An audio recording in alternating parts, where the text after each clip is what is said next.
अभी आप लोगों ने देखा कि मगध साम्राज्य में 3 राजवंशों ने शासन किया, हर्यक वंश, शिशुनाग वंश और नंद वंश। अब इन तीनों वंशों के बारे में तथा इन वंशों के शासकों के बारे में हमको पढ़ना है। तो चलिए स्टार्ट करते हैं।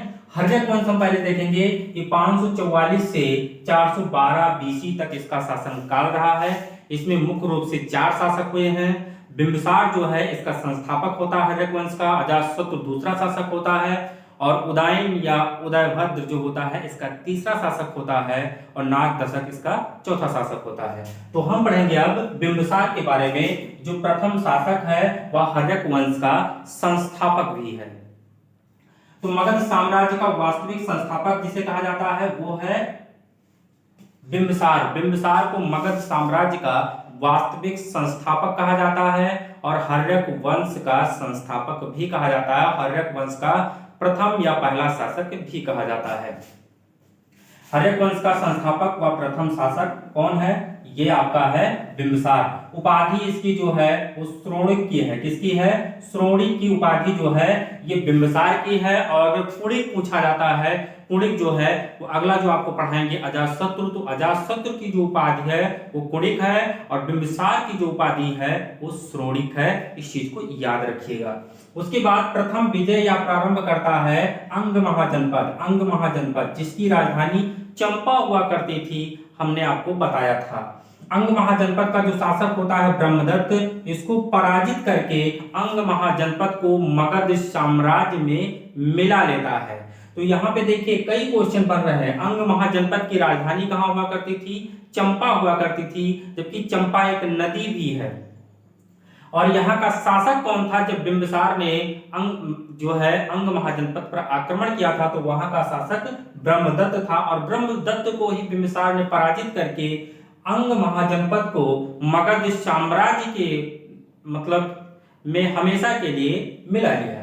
उसके बाद इसका एक राजवैद हुआ करता था जीवक।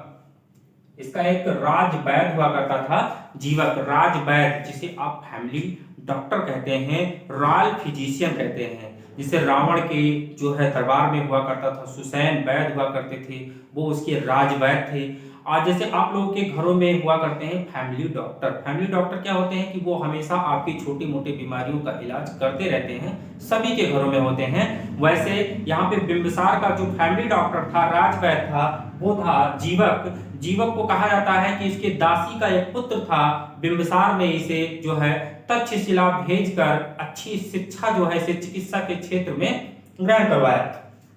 उसके बाद जो है ये अवंती का एक राजा हुआ करता था, अवंती महाजनपद का, जिसका नाम था चंडप्रदोत। जबकि चंडप्रदोत और बिंबिसार की दुश्मनी हुआ करती थी, इसका आपस में बैठता नहीं था। लेकिन चंडप्रदोत इस समय पीलिया रोग से ग्रसित है।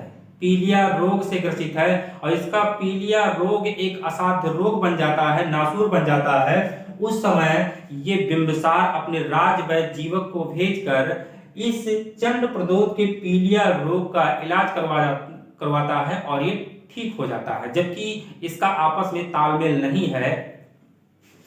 उसके बाद जो है अगर हम बात करें तो यहाँ पे चंडप्रदोत बहुत खुश हो जाता है और भविष्य में जो है इन दोनों का आपस में तालमेल सही हो जाता है। जैसे हम बात करें कि ये राजा जो होते हैं ये ऐसे हुआ करते थे कि आप 1715 ईस्वी में 1715 एडी में जब भारत में ईस्ट इंडिया कंपनी का आगमन हो चुका था, तो 1715 ईस्वी में अंग्रेजों का एक दल आया था जॉन सरमन के नेतृत्व में।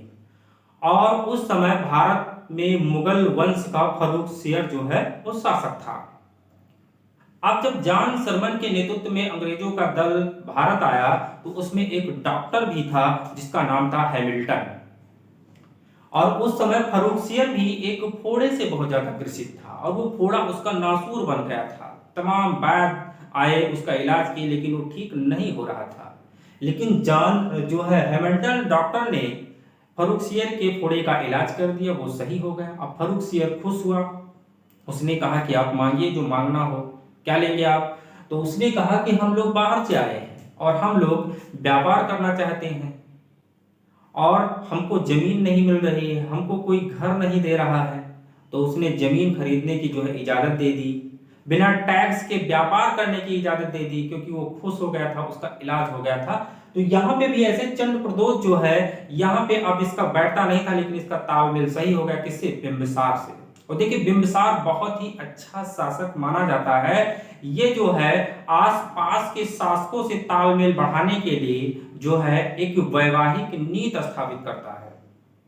देखेंगे हम, तो इसकी पत्नियों की अगर बात करें तो लगभग 500 पत्नियां थी। तो ये तो सबसे बड़ा आशिक था, बहुत बड़ा आशिक था ये।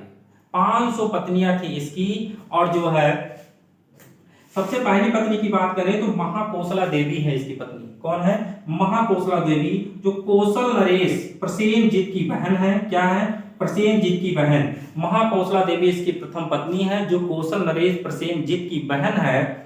और जब इनसे शादी हुई प्रसेनजीत की बहन महाकोसला देवी से, तो दहेज में इन्हें काशी मिला। क्या मिला? दहेज में इन्हें काशी मिला। लेकिन जब अजातशत्रु ने बिंबिसार की हत्या कर दिया, तो उसी समय महाकोसला देवी ने इनके वियोग में अपने शरीर का त्याग कर दिया, आत्मदाह कर लिया। और उसी समय ये प्रसेनजीत बहुत नाराज हो जाते हैं, और ये जो दहेज में काशी दिया हुआ होता है उसको ये वापस ले लेते हैं। फिर अजातशत्रु गुस्से में आ जाता है और वो जो है काशी पर आक्रमण कर देता है। बाद में जो है प्रसेनजीत अपनी लड़कियों की शादी अजातशत्रु से कर देते हैं। अब देखिए दूसरी पत्नी इसकी है क्षेमा या खेमा, जो भद्र देश की राजकुमारी है। तो दूसरी पत्नी की बात करेंगे बिंबिसार की, तो खेमा या क्षेमा है, जो भद्र देश की राजकुमारी है। और तीसरी पत्नी है इसकी चेलना या छेलना, जो लिच्छवी नरेश चेटक की बहन है। ये बहुत ही प्रतापी राजा था। चेटक जो है बहुत ही चक्रवर्ती राजा था। चेटक लिच्छवी नरेश चेटक की पुत्री है।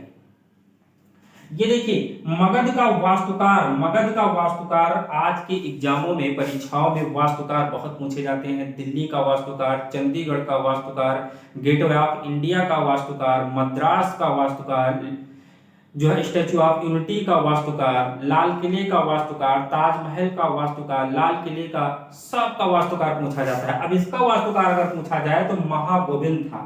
मगध मां से स्टार्ट होता है और महागोविंद जो है मगध का वास्तुकार था। इस चीज को नोट कर लीजिएगा, बड़ी परीक्षाओं में कई बार क्वेश्चन पूछा गया है।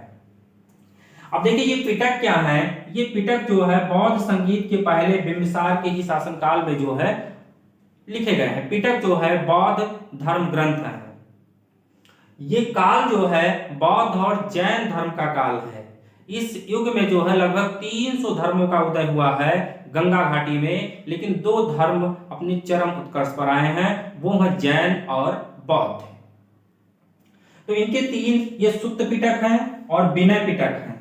विनय पिटक से ही यह जानकारी मिलती है कि देवदत्त के ही भड़काने पर अजातशत्रु ने बिंबिसार की हत्या किया था। और एक है अधिधम्म पिटक। अब देखिए जो सुत्त पिटक है, इसका जो लेखक है वो आनंद है। आनंद जो है वो महात्मा बुद्ध के बड़े भाई थे।